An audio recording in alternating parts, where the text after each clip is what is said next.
She was a hopelessly slow woman, impossibly clumsy. It would take her 3 times longer than anyone else to accomplish a task. She walked slowly, talked slowly, she even blinked slowly. So slow was the woman that she could not even draw water to anyone's satisfaction. The children began calling her the cow and laughing when she passed by, but she would only chuckle in response. She was a hopelessly dull woman. When she fell and drew blood, she would carry on as though in a daze. Though coins often dropped from her purse, she never managed to retrieve one. And if someone spoke ill of her to her face, it would take hours for her to realize the insult. When the children saw her, they would hurl rocks with glee.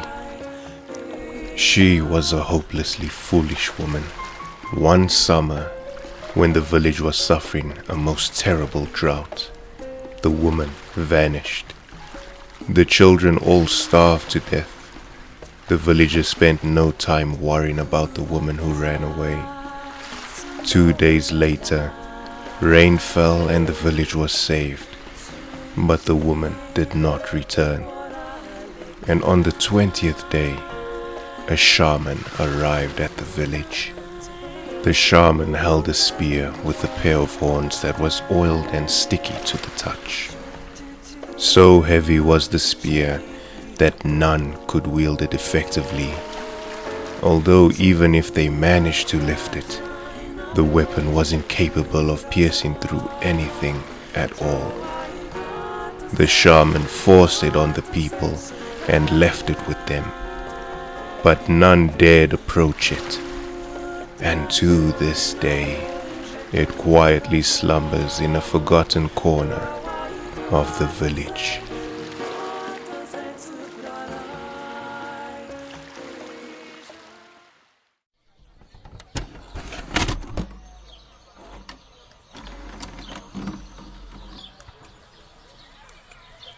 That woman was unbelievably dim-witted. She was unskilled and would take 3 times as longer than the average person at doing anything. She walked slowly, talked slowly, blinked slowly, and can't even accomplish the task of taking water from the well. Even when called cow by the children and laughed at, she could only laugh back. That woman was unbelievably dull. Even when she fell and blood was spilled, she acted like nothing has happened. She dropped money all the time, but never tried to take them back. Even when someone badmouthed her right in front of her face, it'd take her at least half a day to realize what happened. When the children saw the woman, they happily threw rocks at her. That woman was unbelievably foolish. During the summer, when the village suffered from the sunlight, she disappeared somewhere by herself. All the children died from starvation. The villagers did not think about the escaping woman. After 2 days or so, rain fell upon the village and provided salvation. Yet the woman did not come back. When 20 days after the woman ceased to return, a priest came to the village. The priest held in his hand a spear with horns. The spear was sticky to grasp due to the oil. The spear was too heavy to hold and wasn't practical to use. That spear did not pierce through anything when used. The priest forcibly left the spear to the villagers, but they found it creepy, and none came close to it. The spear was not used by anyone, and slumbers even now in the corner of the village.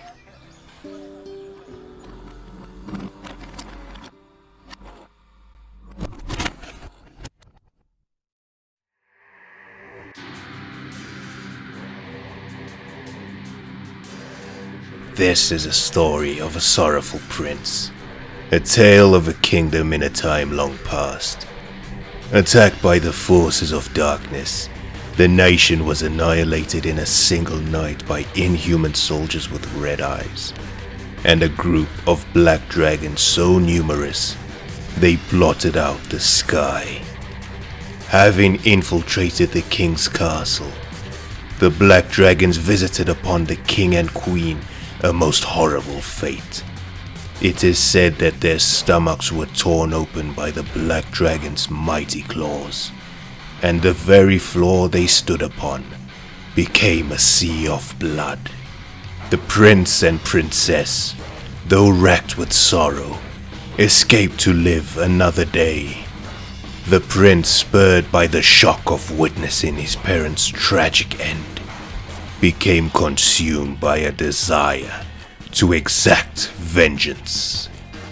This is a story of a terrifying prince, a story of conflict in the long ago. Obsessed with laying low his hated enemies, the prince indulges in vengeance day after day after day. Even when faced with foes who take heel, he chases them down and tears them apart from groin to gullet. The carnage is so horrific. His fellow soldiers whisper tales of how they saw him mutilating bodies that are long dead. Perhaps because no commander can control him, the prince is sent to an even harsher battle. This is a story of a foolish prince, the whereabouts of fate in the long ago. The prince's next battleground is a castle that guards a goddess. He lays waste to all before him, hacking arms, cleaving legs, rending stomachs, gouging eyes, separating heads from shoulders. But soon, the injured prince can no longer tell the difference between the blood that rains down and that which comes from his own wounds, and he collapses in a heap as he writhes in pain, coughing up gouts of hot blood. He lifts his gaze and sees a hated dragon standing before him. This is the story of a mad prince, a meeting with a dragon in the long ago. An injured red dragon stands before the prince, and though it is a different color than the beast that kills his parents, he feels the need to avenge himself upon it regardless. But as he raises his sword, the dragon says, "In exchange for both our souls, human, I will save your life and grant you power." After some thought, the prince makes the pact. It matters not to him what he might lose in the deal, or that it involves a dragon. All he cares about is that he can continue swinging his blade. So he swings and swings and swings, and with each blow, his heart fills with a desire as black as the deepest night.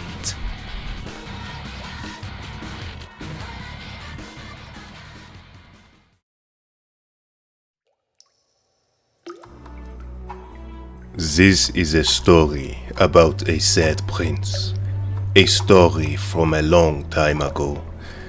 A dark force attacked his kingdom.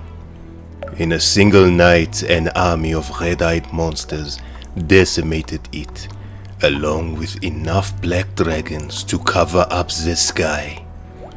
It's been said that the king and queen were disemboweled in the royal city under the claws of the black dragon, and the entire palace was a sea of blood.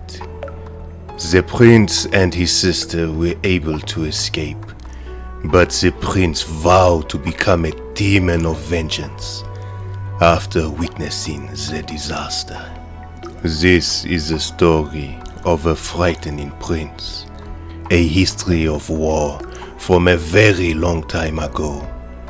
A cruel and murderous prince indulged himself in the violence of vengeance. He killed all fleeing enemies as if it was a matter of course. Some people have even seen the prince slash the enemies' bodies multiple times. Not even the commander could hold him back, as the prince threw himself into the cruel battlefields. This is a story about an unfortunate prince. A story about the rocky and unfortunate paths of fate. The next battlefield was where a goddess was to be protected. The prince slashed at the enemy, cut off their limbs, opened up their bowels, cut off their heads, and gouged out their eyes.